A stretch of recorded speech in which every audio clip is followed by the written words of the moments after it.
November 12, 1942. Aboard the Japanese battleship Hiei, steaming through the waters east of Guadalcanal.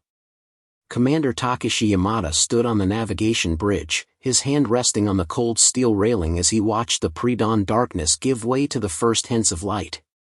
Below him, the massive vessel cut through the Pacific swells with the confidence of a fortress that had never known defeat. The Hiei was more than a battleship.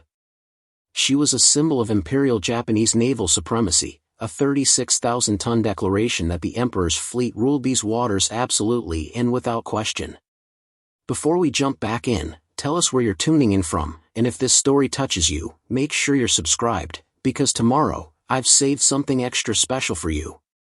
Yamada had served aboard capital ships for 14 years, and he understood the mathematics of naval warfare with the precision of a man who had studied every engagement, every tactical manual, every lesson of modern combat.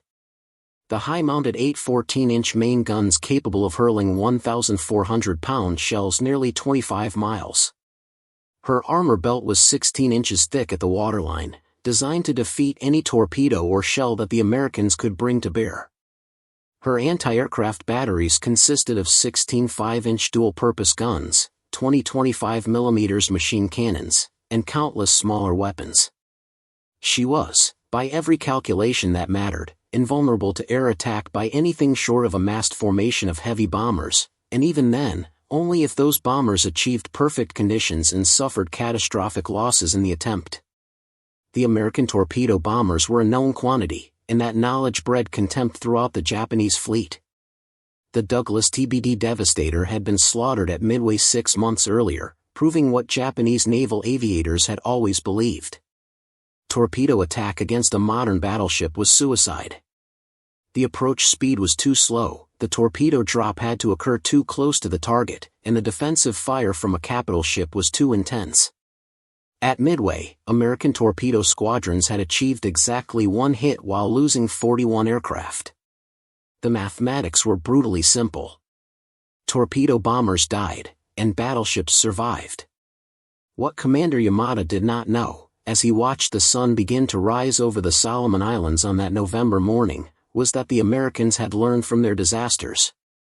They had studied their failures at Midway and Coral Sea with the obsessive attention to detail that characterized American industrial and military culture. They had identified the flaws in their tactics, their equipment, and their doctrine. And they had developed solutions that would fundamentally alter the calculus of naval warfare in ways that the Japanese High Command had not anticipated and could not imagine. The TBF Avenger was not the TBD Devastator. It was faster, more heavily armed, better protected, and flown by pilots who had trained specifically to exploit the weaknesses that Japanese anti-aircraft doctrine created.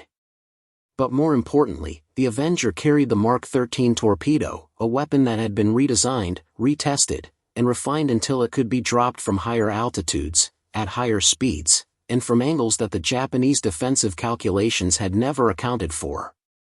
The transformation of an ineffective weapon system into a battleship killer had happened in laboratories and training ranges far from the front lines, invisible to Japanese intelligence, unnoticed by Japanese commanders who remained certain of their tactical superiority.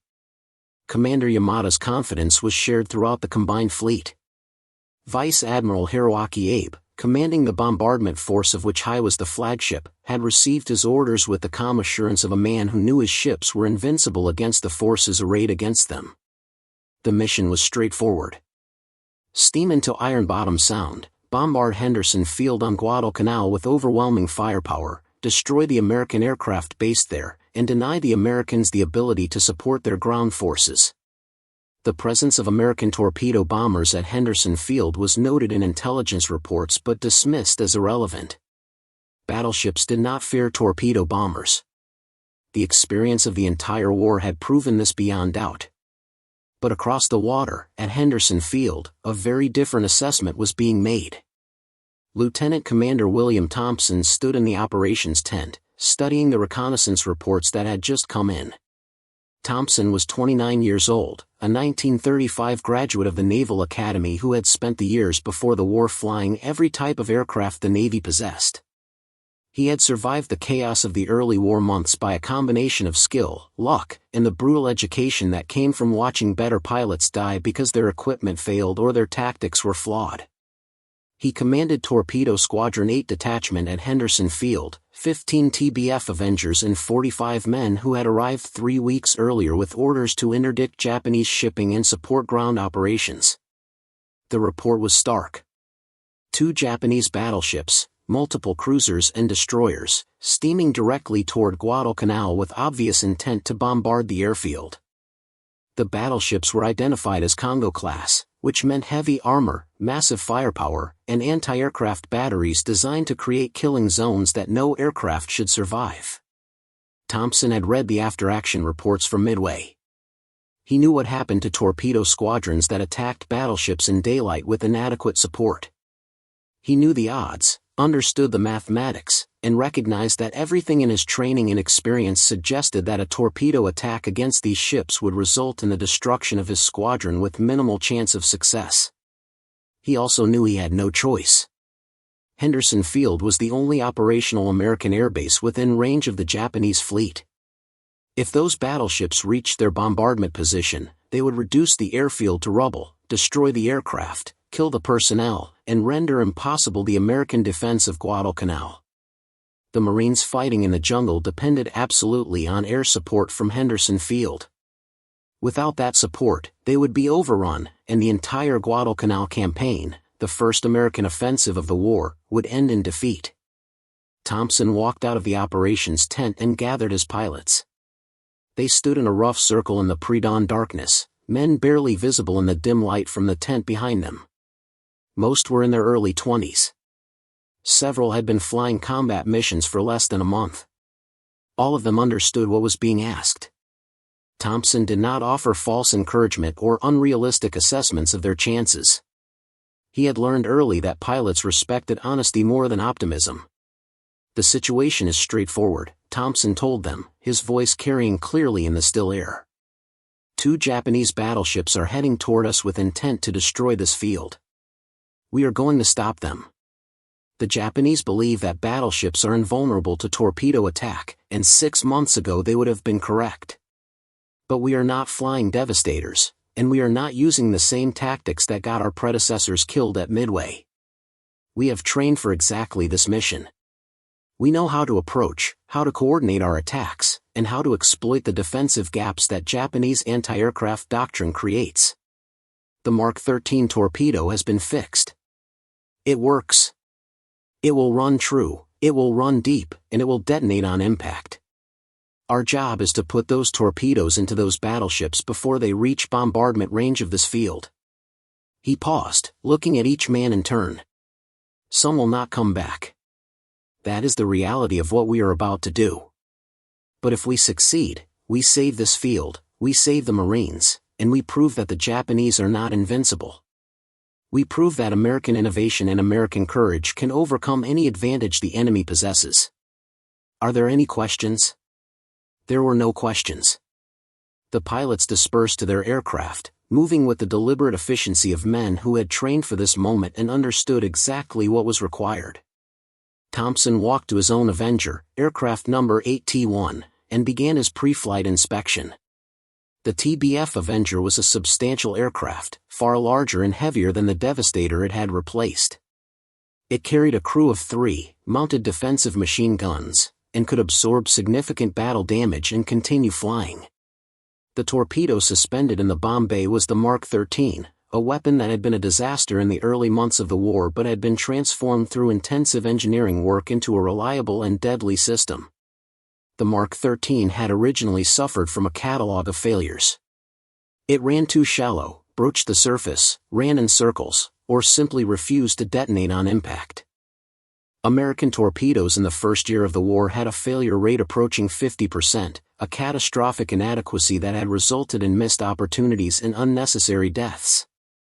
But the Naval Torpedo Station at Newport, Rhode Island, and the Naval Ordnance Test Station at China Lake, California, had conducted exhaustive testing and redesign work throughout 1942. They had modified the depth control mechanisms, redesigned the detonator, improved the gyroscope stabilization, and developed new drop parameters that allowed the torpedo to be released from higher altitude and higher speed without damage. By November 1942, the Mark 13 was a transformed weapon. Preparing and narrating this story took us a lot of time, so if you are enjoying it, subscribe to our channel, it means a lot to us. Now back to the story. It could be dropped from 800 feet at speeds up to 300 knots. It would run straight and true at a depth of 10 feet. It would detonate reliably on contact with a ship's hull. And most importantly, it carried a 600-pound Torpex warhead capable of inflicting catastrophic damage on any ship it struck. The Japanese did not know about these improvements. Their defensive calculations were based on the old American torpedoes and the old American tactics. That gap between Japanese assumptions and American capabilities would determine the outcome of the coming battle. Thompson climbed into the pilot's seat and began his startup sequence. Behind him, Radioman Aviation Radioman Second Class Robert Martinez settled into his position, checking his radio equipment and his .50 caliber machine gun. In the ventral turret, Aviation Ordnance Man Third Class James Wilson confirmed that his .30 caliber gun was loaded and ready. The three men had flown together for 6 weeks, long enough to develop the wordless communication and mutual trust that kept crews alive in combat. As the engine coughed to life and settled into a steady roar, Thompson watched the other 14 Avengers of his squadron start their engines. In the growing light, he could see maintenance crews pulling chocks, armament specialists making final checks of the torpedoes, and operations personnel coordinating the launch sequence. Henderson Field was organized chaos, a primitive airbase carved from jungle and coral, perpetually under repair from Japanese bombing attacks, operating under conditions that would have been considered impossible by peacetime standards. Yet somehow, impossibly, it functioned. Aircraft launched, missions were flown, and the defense of Guadalcanal continued. At 0615 hours, Thompson received the signal for takeoff. He advanced the throttle, feeling the Avenger accelerate down the steel matting runway, the heavily loaded aircraft sluggish and unwilling until it finally achieved flying speed and lifted into the air. Behind him, the other 14 aircraft followed at 30-second intervals. By 0630 hours, all 15 Avengers were airborne, forming up into 3 divisions of 5 aircraft each. Thompson led the first division. Lieutenant James Harrison, a tall Californian who had flown dive bombers before transitioning to torpedoes, led the second. Lieutenant Robert Chen, the son of Chinese immigrants and the best natural pilot in the squadron, led the third. The flight north toward the reported position of the Japanese fleet took 40 minutes. The Avengers flew at 1,000 feet, low enough to avoid early detection but high enough to maintain formation integrity. The sun rose behind them, illuminating the vast expanse of the Solomon Sea. Below, the water was a deep blue, deceptively peaceful. Thompson used the time to review the attack plan one final time, running through the sequences and timing that would determine success or failure. The key innovation in American torpedo tactics was coordination. The Japanese expected torpedo bombers to attack individually or in small groups, allowing anti-aircraft batteries to concentrate fire on each approaching aircraft. The new American doctrine called for simultaneous attacks from multiple directions, overwhelming the defensive systems and creating targeting dilemmas that Japanese gunners could not solve. Thompson's 15 Avengers would split into 3 groups and attack from different quadrants, ensuring that at least some aircraft would reach drop position regardless of defensive fire. The timing had to be precise. If the attacks were staggered, the Japanese could engage each group separately. If the attacks were simultaneous, the defensive fire would be divided and less effective. At 0710 hours, Radioman Martinez tapped Thompson on the shoulder and pointed ahead. On the horizon, barely visible in the morning haze, were the dark shapes of ships. Thompson strained his eyes and gradually resolved the formation. 2 large vessels, clearly battleships by their size and profile. Multiple smaller ships arrayed in a protective screen. The entire formation was heading south at high speed, throwing up massive bow waves visible even at this distance. Thompson felt his heart rate increase, not from fear but from the sharp focus that came with the final approach to combat. Everything now depended on execution. He keyed his radio. All divisions, enemy ships in sight, bearing 010, range approximately 20 miles. Execute attack plan as briefed. Maintain radio silence except for critical communications. Good luck. The 15 Avengers continued north for another 10 minutes, closing the range while the Japanese fleet steamed southward toward them. At 15 miles, Thompson gave the order to split the formation. His own 5 aircraft would attack from the east, directly out of the rising sun. Harrison's division would swing wide to the north and attack from that direction. Chen's division would loop around to the west. The entire maneuver would take 20 minutes, and the attacks would commence simultaneously at 0745 hours. As his division separated from the others, Thompson descended to 500 feet and increased speed to 250 knots. He could see the Japanese fleet clearly now. The 2 battleships were in the center of the formation, massive gray fortresses bristling with guns. The screen consisted of at least 4 destroyers and 3 cruisers, all with their anti-aircraft weapons manned and ready. Even from 10 miles away, Thompson could see the white flashes as the Japanese began firing at the approaching aircraft. The defensive barrage was beginning. Aboard the Hiei, Commander Yamada had been tracking the approaching aircraft for several minutes. The radar operators had detected them at 30 miles, and visual sighting had confirmed their identity as American torpedo bombers. Yamada felt no particular concern. 15 aircraft attacking 2 battleships and 7 escorts was exactly the sort of unequal engagement that the Imperial Navy had been designed to win. The anti-aircraft batteries were already firing, creating a curtain of exploding shells and tracer rounds that no aircraft should survive. What Yamada did not immediately recognize was that the American aircraft were approaching from 3 different directions simultaneously. The traditional Japanese doctrine called for concentrating all anti-aircraft fire on the most immediate threat, destroying each attacking group before turning to the next. But with threats approaching from east, north, and west simultaneously, that concentration was impossible. The gun crews had to divide their fire, reducing the density of the defensive barrage in each sector. It was a subtle shift in the tactical equation, but in naval combat, subtle shifts often determine survival. Thompson's division reached the optimal drop position at exactly 0745 hours. He was now 4 miles from the Hiei, approaching at 500 feet altitude and 280 knots airspeed. The anti-aircraft fire was intense, black puffs of exploding shells creating a deadly gauntlet. Tracer rounds drew orange lines through the air. The sound of shrapnel striking his aircraft was constant, a metallic hammering that sounded like someone was beating on the fuselage with a sledgehammer. Behind him, Martinez was firing the. At 0710 hours, radio man Martinez tapped Thompson on the shoulder and pointed ahead. On the horizon, barely visible in the morning haze, were the dark shapes of ships. Thompson strained his eyes and gradually resolved the formation. 2 large vessels, clearly battleships by their size and profile. Multiple smaller ships arrayed in a protective screen. The entire formation was heading south at high speed, throwing up massive bow waves visible even at this distance. Thompson felt his heart rate increase, not from fear but from the sharp focus that came with the final approach to combat. Everything now depended on execution. He keyed his radio. All divisions, enemy ships in sight, bearing 010, range approximately 20 miles. Execute attack plan as briefed.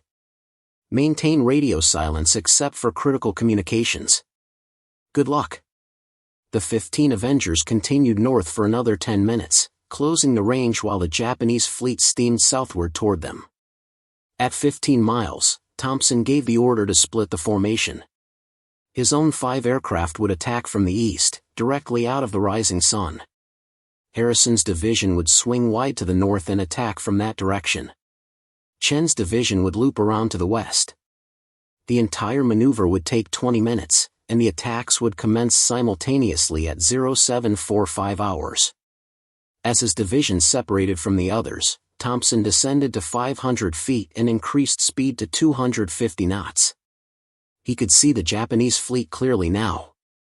The two battleships were in the center of the formation, massive gray fortresses bristling with guns. The screen consisted of at least 4 destroyers and 3 cruisers, all with their anti-aircraft weapons manned and ready. Even from 10 miles away, Thompson could see the white flashes as the Japanese began firing at the approaching aircraft. The defensive barrage was beginning. Aboard the Hiei, Commander Yamada had been tracking the approaching aircraft for several minutes. The radar operators had detected them at 30 miles, and visual sighting had confirmed their identity as American torpedo bombers. Yamada felt no particular concern. 15 aircraft attacking 2 battleships and 7 escorts was exactly the sort of unequal engagement that the Imperial Navy had been designed to win. The anti-aircraft batteries were already firing, creating a curtain of exploding shells and tracer rounds that no aircraft should survive. What Yamada did not immediately recognize was that the American aircraft were approaching from 3 different directions simultaneously. The traditional Japanese doctrine called for concentrating all anti-aircraft fire on the most immediate threat, destroying each attacking group before turning to the next.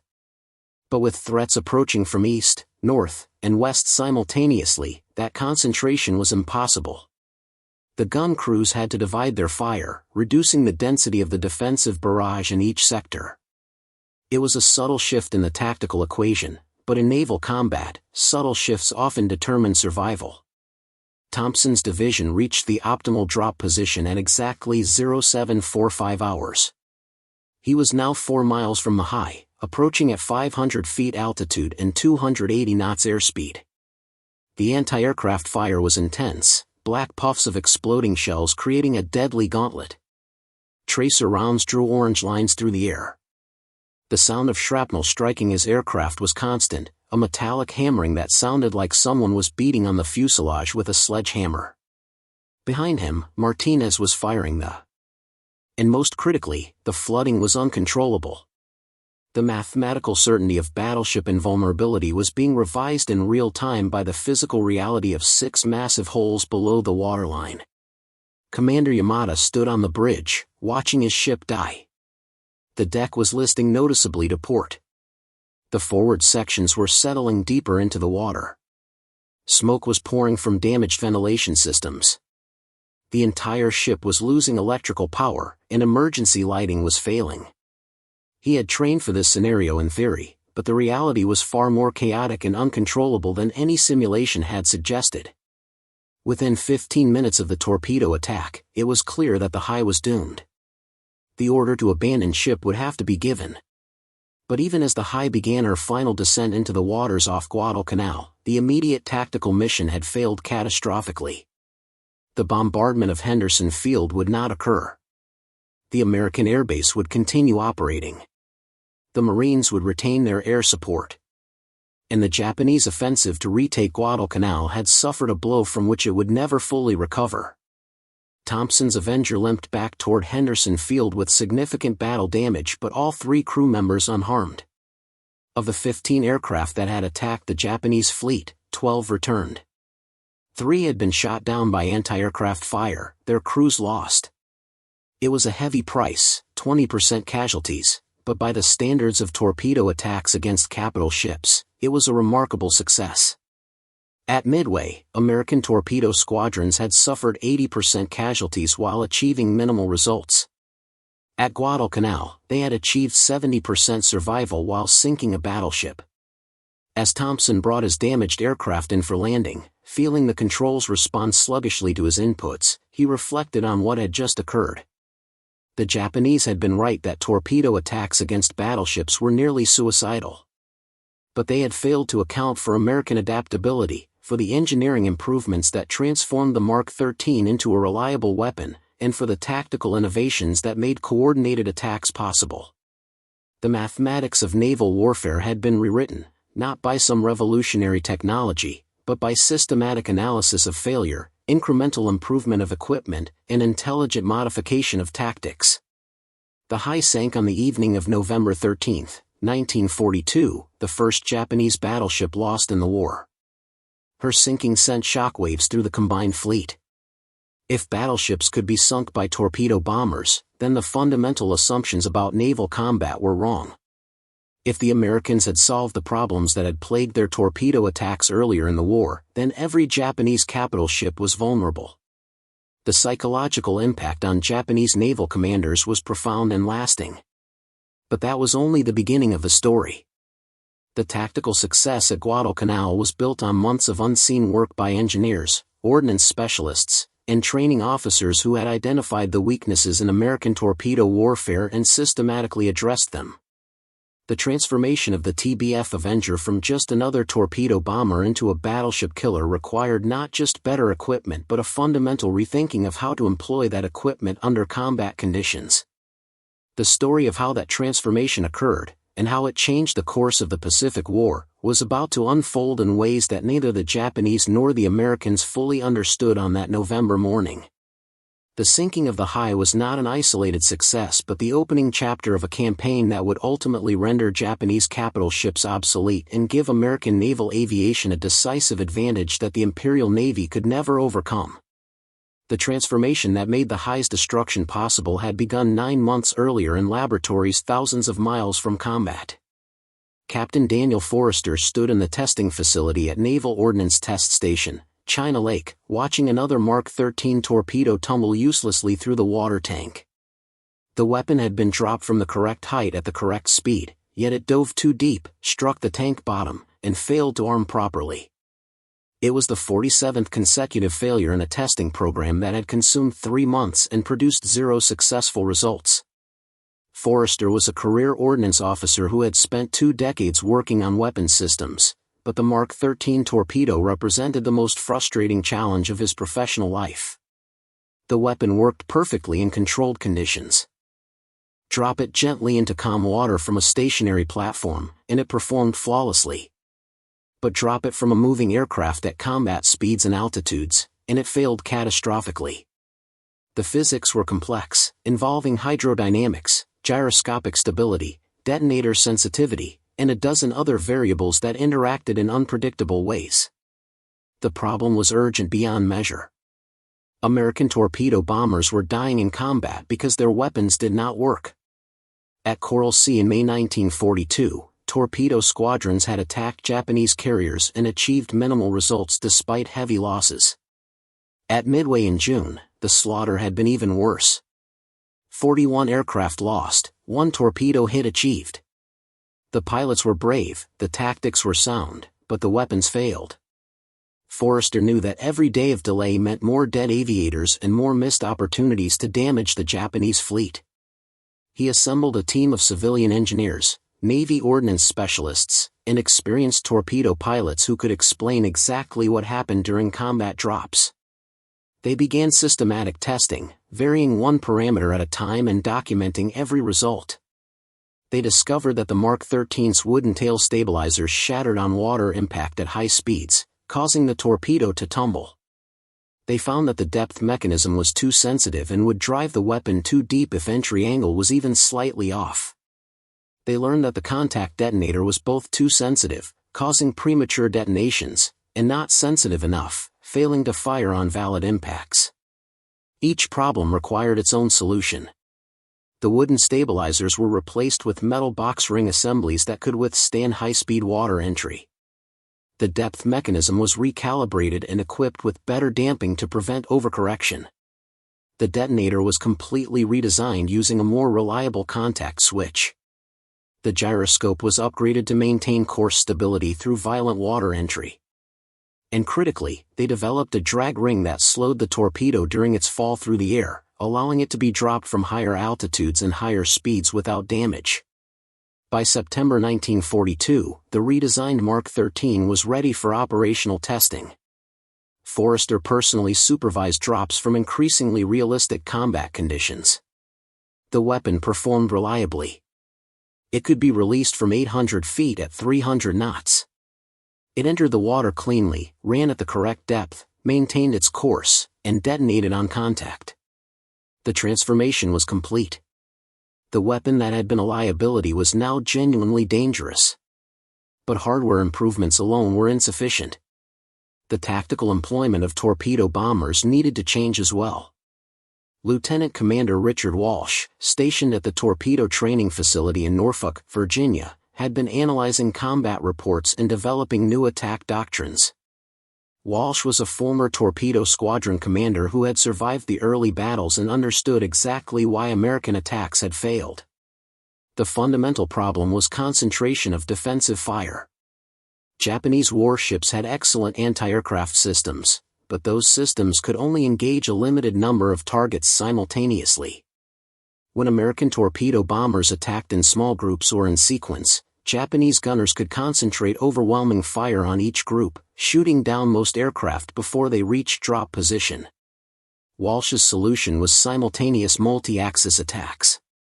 If torpedo bombers approached from multiple directions at the same time, the defensive fire would be divided and less effective. The concept was simple, but execution was complex. Coordinating 15 aircraft to arrive at drop position from different directions within seconds of each other required precise navigation, timing, and communication. Walsh developed training protocols that emphasized formation flying, coordinated maneuvers, and synchronized attacks. Pilots practiced splitting their formations and attacking mock targets from multiple bearings. They learned to maintain radio discipline while executing complex maneuvers under simulated combat stress. By October 1942, the doctrine was ready for combat testing. Thompson's squadron at Henderson Field had been among the first to receive both the improved Mark 13 torpedoes and the new tactical training. The successful attack on Hiei validated both innovations simultaneously. The weapons worked as designed, and the coordinated multi-axis approach overwhelmed Japanese defenses exactly as predicted. Within weeks, other squadrons were receiving the same equipment and training. The Japanese response to Hiei's loss was denial followed by inadequate adjustment. Imperial Navy commanders initially attributed the sinking to unusually favorable conditions for the attackers rather than systematic American improvements.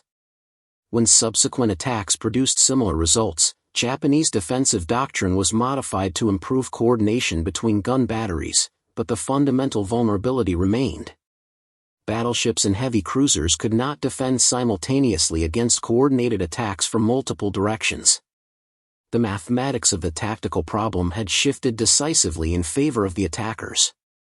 Throughout 1943 and 1944, TBF Avengers continued to prove their effectiveness against Japanese capital ships. In November 1943, during the Battle of Cape St. George, Avengers damaged the heavy cruiser Maya so severely that she required months of repairs. In June 1944, during the Battle of the Philippine Sea, massed Avenger attacks contributed to the destruction of 3 Japanese carriers. In October 1944, at Leyte Gulf, Avengers participated in the destruction of the super battleship Musashi, hitting her with multiple torpedoes that contributed to her eventual sinking. Thompson survived the war, flying 63 combat missions and earning the Navy Cross, 2 Distinguished Flying Crosses, and 7 Air Medals. He remained in the Navy after the war, eventually reaching the rank of Rear Admiral and commanding a carrier air wing during the Korean conflict. In his retirement, he wrote a memoir that detailed the tactical evolution of torpedo bombing and credited the engineers and ordnance specialists whose work had made his survival possible. Captain Forrester never received public recognition for his work on the Mark 13 torpedo.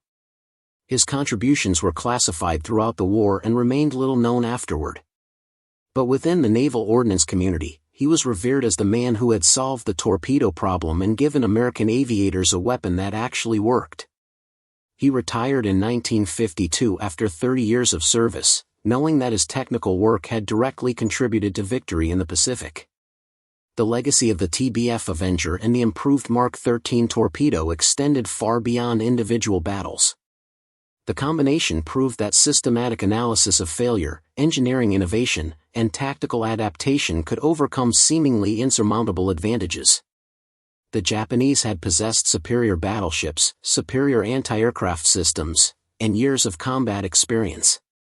But American willingness to acknowledge problems, invest in solutions, and modify doctrine based on evidence proved more valuable than any material advantage. The strategic impact was profound. Japanese battleships, which had been considered the backbone of the combined fleet, became liabilities rather than assets. They consumed fuel, required escort vessels, and presented tempting targets for American air attacks. By late 1944, Japanese commanders were reluctant to deploy battleships at all, recognizing that the risk of loss outweighed any tactical benefit. The transformation of the battleship from invincible fortress to vulnerable target fundamentally altered the balance of naval power in the Pacific.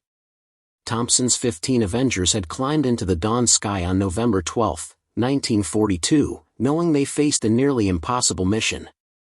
12 had returned, having accomplished what Japanese commanders believed could not be done.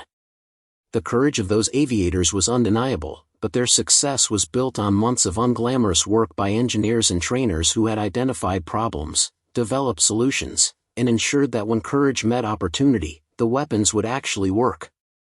Up next, you've got two more standout stories right on your screen.